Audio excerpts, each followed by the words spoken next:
Hello friends, welcome to another book review with Johnny Boy. And on today's menu we've got Buddy Holly, a biography by Ellis Amburn. Okay, so Buddy Holly. What do you know about Buddy Holly? Well, if you're watching this, it's either because you're just generally interested in books or because you're interested in Buddy Holly. I guess it was published in 95 or something like that. Copyright 95. Because it kind of ends. The last thing they talk about is 94, what's going on with the Buddy Holly story at that point. So for those of you who don't know Buddy Holly, he is one of the forerunners of rock and roll. And maybe not the very first rock and roller, but perhaps the first artist to actually use a traditional rock band format, guitar and voice, bass guitar, drums, another guitar, which became just so standard afterwards. There was things similar to that before, but somehow he's credited with really kind of developing that classic rock band format of two guitars, bass, drums, voice. So I don't know, there's so much to say about it. I'll talk about a little bit what it contains. So it's a biography, not an autobiography. So it's someone going in the 90s, early 90s, going back and just piecing together the story of his whole life. And then, of course, his career gets the lion's share. And his career was only really the last 3 years of his life or so. He died at 22. I guess you could say his career started in his mid-teens, but, actual recording and stuff. I think 1956 might have been the first recording. And 58 was a big year for him. And then 57, 58 as an artist. It's just such a thin timeline in terms of his active years as a recording artist because he died so young.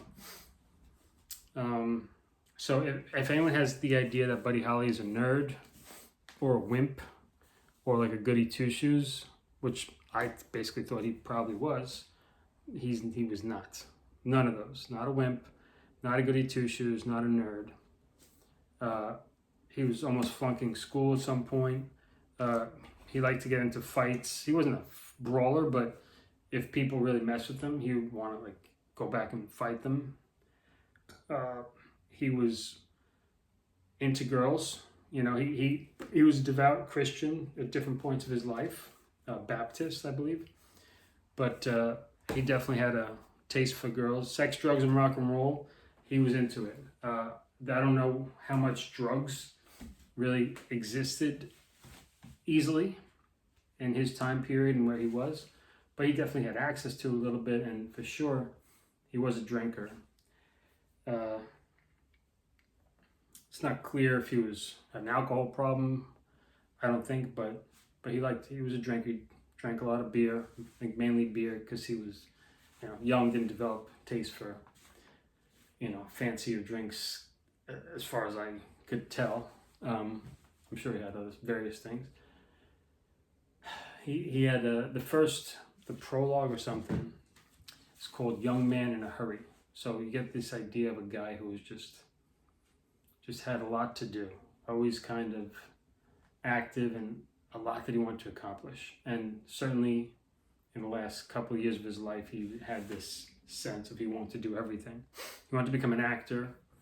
He wanted to have his own studio, which he began, and have his own record label, become a producer.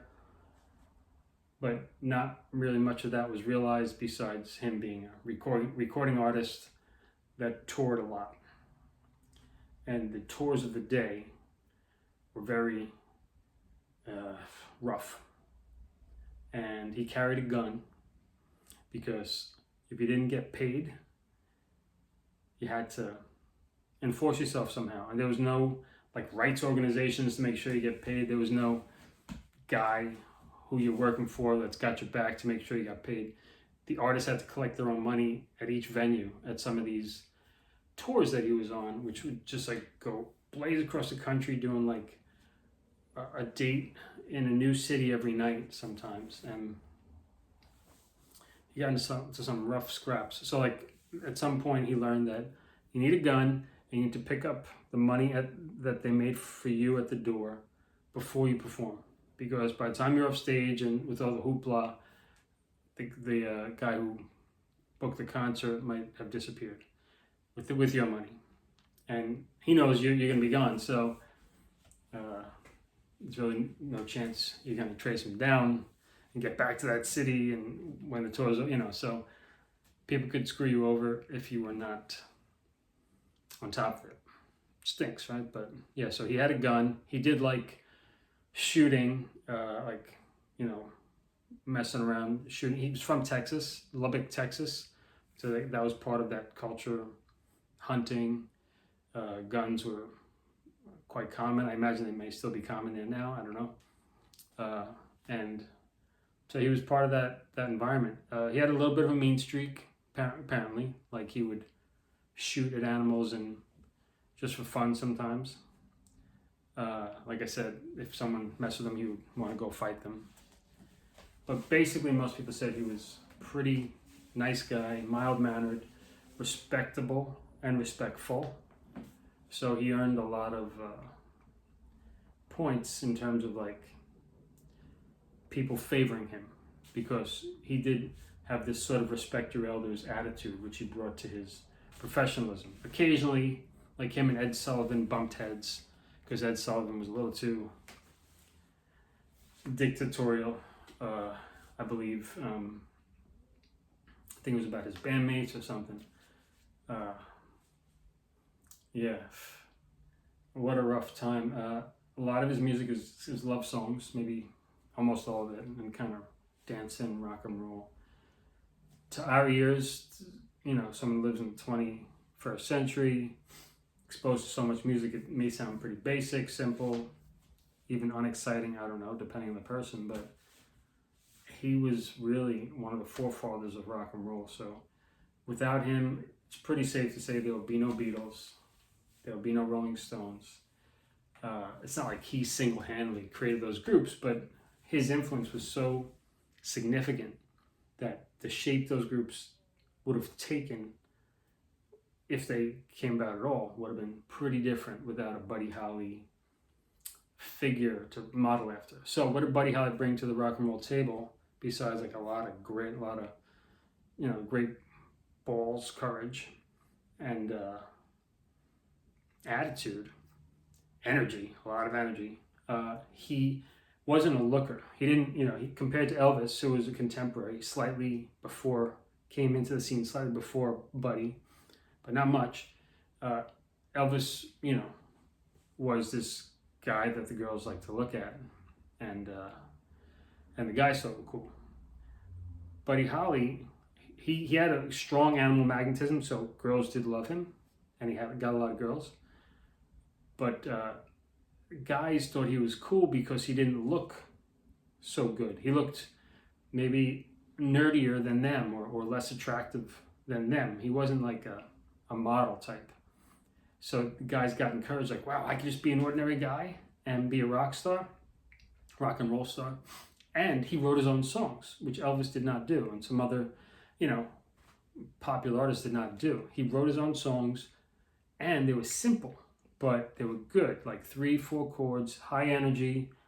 Like I could do this too. That's how John Lennon and Paul McCartney felt. Like, oh wow, this guy, he's not the most beautiful guy in the world. He's writing his own songs with chords that I could play, and I could do this. And he wore those weird glasses, right? Which now don't seem so big a deal, but they were kind of a fashion statement at the time. Like, hey, look at me. I'm the guy with the big rim glasses.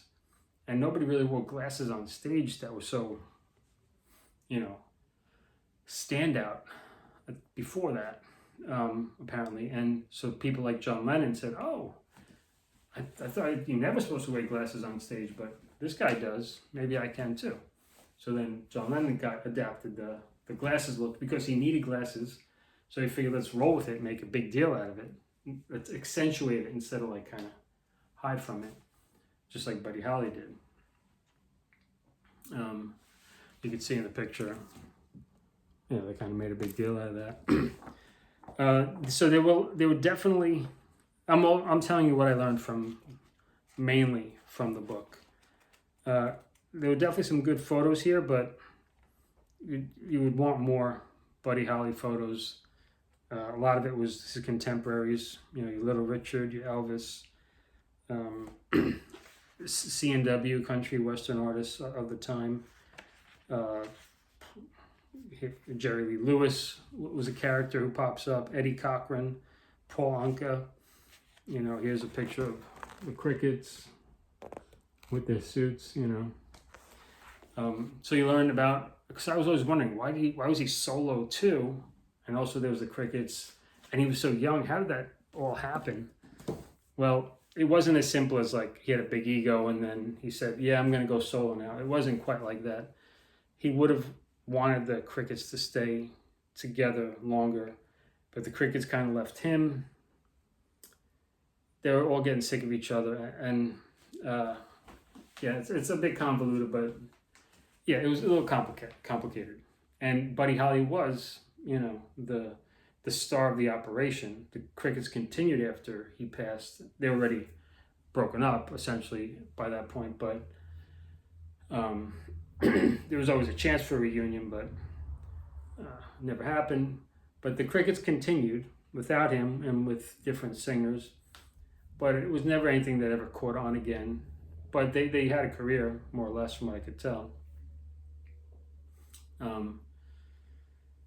Then of course, I'm jumping around. There's so much I have to say. Basically, if you're a Buddy Holly fan and you like to read, there's no reason not to read this book.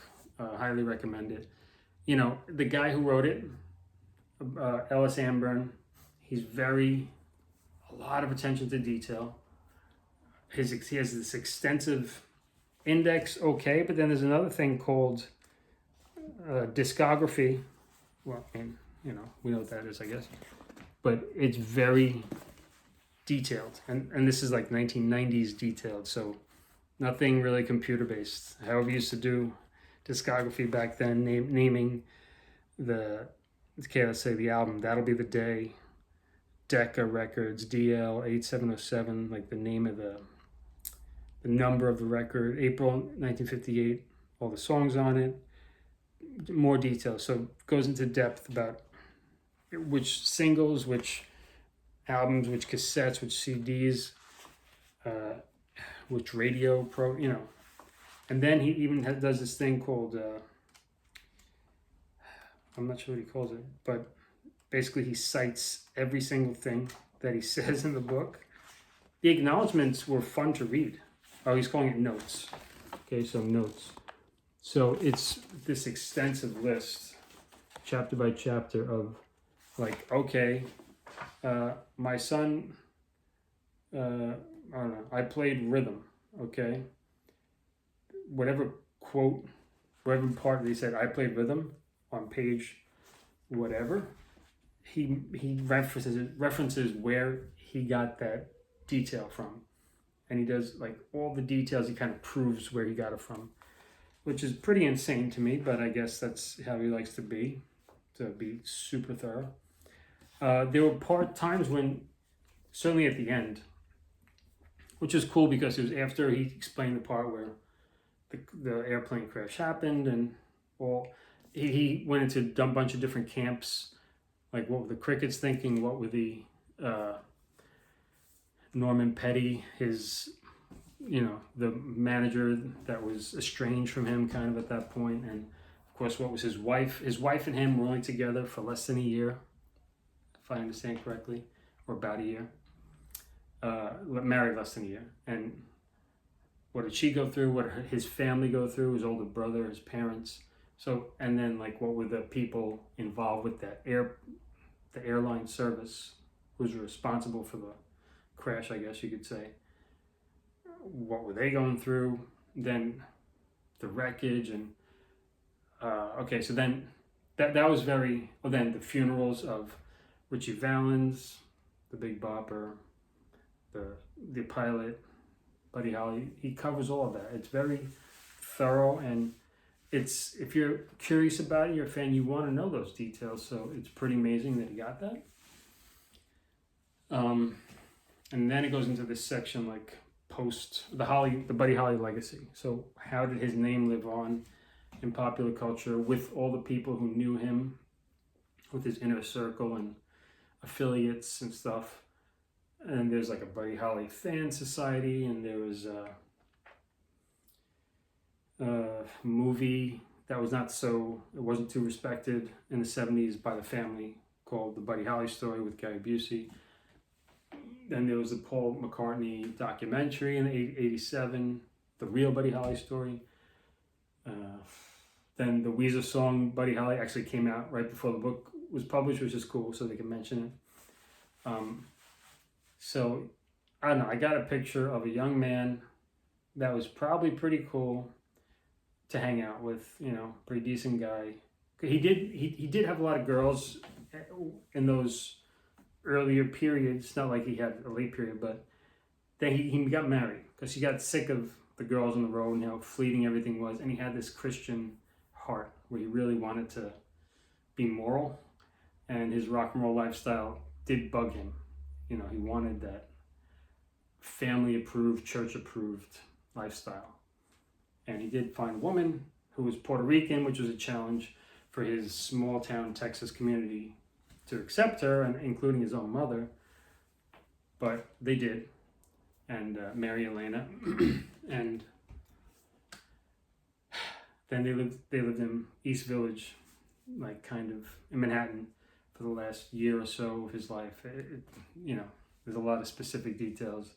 He was all over the place because he was this recording artist who had, he really had a time where he shined for a couple of years, but never quite the spotlight that you would think he might have had from his legacy. It wasn't quite like that. I don't know if he was ever top bill, maybe one or two tours, but it wasn't, he didn't have that much time in the sun as by the end of it, he was worried, like, is rock and roll going to disappear? In 1958, he was really concerned about that. Is this a fad? That's why he was thinking about becoming a producer or getting a studio. He had to branch out. Also, he didn't want to play the same songs over and over and over again, city after city, relying on that being his bread and butter. And also, he got his money through his manager, a guy who he didn't have a great relationship with, named Norman Petty. So Buddy Holly never really saw money in terms of like having his own bank account and feeling independent. He had to rely on asking for something through his manager, and his manager giving him money, which had to suck, really did. But that guy, Norman Petty, he was, part of why Buddy Holly became famous, for sure. He was producer and manager, and it's just part of the story. Can't get around it. Okay, I'm going to not keeping it short, but I'm going to end it about there. Anything else I want to say? I listened to a lot of Buddy Holly music during this reading and enjoyed it. Can't say I love it, I don't. But I saw my own records that I was like playing That'll Be the Day. I think that's maybe one or two others of his songs 20 plus years ago. It was just something I would do when I was playing songs for parties or to entertain people. And That'll Be the Day jumped out at me, and I never heard it. I found out about it through a 50s rock and roll songbook that I had back in the day. And I just learned the notes and, sang it until I figured out how the notes and chords work together. Then later I heard it. I mean, I probably heard it in a movie or something, but I didn't have a CD that I was referencing when I learned it.